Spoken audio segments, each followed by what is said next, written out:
రాజీవ్ రహదారి విస్తరణలో తమ ఆస్తులు జీవనోపాధి కోల్పోయే పరిస్థితి ఏర్పడిందని ఆస్తి యజమానులు ఆవేదన వ్యక్తం చేస్తున్నారు. సికింద్రాబాద్ కంటోన్మెంట్ కార్ఖానాలోని రాజీవ్ రహదారి విస్తరణలో తమ ఆస్తులు జీవనోపాధి కోల్పోయే పరిస్థితి ఏర్పడిందని ఆస్తి యజమానులు ఆవేదన వ్యక్తం చేస్తున్నారు. సికింద్రాబాద్ కంటోన్మెంట్ కార్ఖానాలోని అంబేద్కర్ విగ్రహం వద్ద సోషల్ వర్కర్ తెలుకుంట సతీష్ గుప్తా ఆధ్వర్యంలో దీక్ష చేపట్టారు. న్యాయమైన పరిహారం అందించాలని డిమాండ్ చేస్తూ బాధితులు న్యాయ పోరాటానికి దిగారు. రాజీవ్ రహదారి బాధితుల న్యాయమైన హక్కులు పరిహారం విషయంలో రాష్ట్ర ప్రభుత్వం నిర్లక్ష్య వైఖరిని అవలంబిస్తుందని ఆస్తి యజమానులు ఆరోపిస్తున్నారు. ఏళ్లుగా తమ కుటుంబాల జీవనాధారంగా ఉన్న ఆస్తులను కోల్పోయే పరిస్థితి ఏర్పడిందని, ఒక్క ఆస్తి అంటే కేవలం భవనం కాదని, తమ జీవితకాల కష్టార్జితం కుటుంబాల భవిష్యత్తు అని తుమ్కుండా బాధితులు ఎలాగో చెల్లించారో మాకు కూడా అలాగే చెల్లించాలని బాధితులు కోరుచున్నారు. 1 line 1 property 1 demand fair compensation అంటూ తమ డిమాండ్ను స్పష్టం చేస్తున్నారు. తమ ఆస్తులకు న్యాయమైన విలువను నిర్ణయించి చట్టబద్ధంగా సరైన పరిహారం అందించాలని ప్రభుత్వాన్ని కోరుతున్నారు. తమ సమస్యలను ప్రభుత్వం దృష్టికి తీసుకెళ్లేందుకు రాజీవ్ రహదారి ఆస్తి యజమానులు శాంతియుతంగా దీక్ష చేపట్టారు. నిరాహార దీక్ష ఈరోజు చేపట్టింది. ఎందుకంటే గత 2 సంవత్సరాల నుంచి మేము అధికారుల కాలావేలబడి, మంత్రుల కాలావేలబడి మేము రోడ్డు విస్తరణ తక్కువ చేయాలని చెప్పి కోరడం జరిగింది.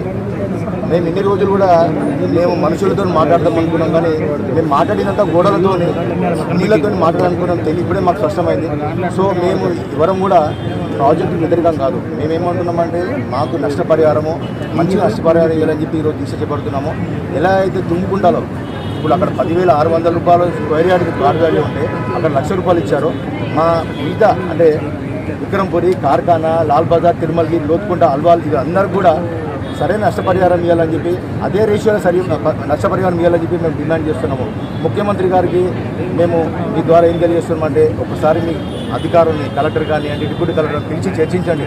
మేము ఎన్నిసార్లు వాళ్ళకి లెటర్లు ఇచ్చామో, ఎన్నిసార్లు మేము వినతి పత్రం ఇచ్చామో, ఎన్నిసార్లు నిరసన వ్యక్తం చేశామో వాళ్ళు ఎవరు చూపట్టించుకోలేదు. అంతేకాకుండా ముఖ్యంగా 2 సంవత్సరాల కింద మేము కోర్టులో కేసు, హైకోర్టులో సుమారు 600 కేసులు వేసాము. ఇంతవరకు మా రిట్ పిటిషన్స్కి కౌంటర్ ఫైల్ చేయలేదు. ఇది ఎంత అన్యాయం ఇది? అంటే వాళ్ళ చట్టం వాళ్ళకు న్యాయం, మాకు న్యాయం ఉంటుందా? వాళ్ళు ఇంతవరకు అపీల్ చేయాలి కదా.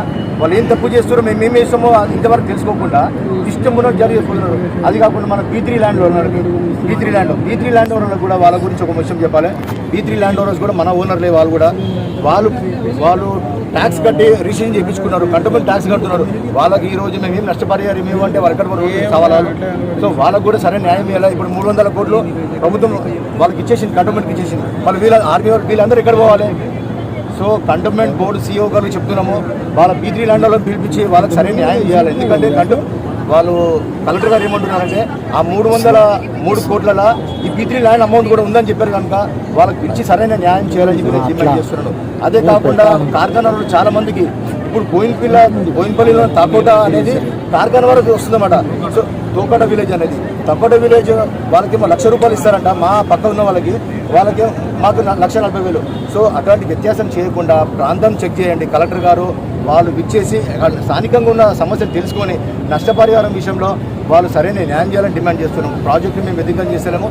ఇప్పటికన్నా ప్రభుత్వం కళ్ళు తెలుసుకొని ముంగడు రాకపోతే మాత్రము ఖచ్చితంగా కలెక్టర్ ఆఫీస్ ముట్టడిస్తాము, RDO ముట్టడిస్తాము. లాస్ట్కి ఎవరు వినకపోతే మాత్రం ఇక మనం CM ఇంటికి ముట్టడి ప్రయత్నం చేస్తామని చెప్పి మేము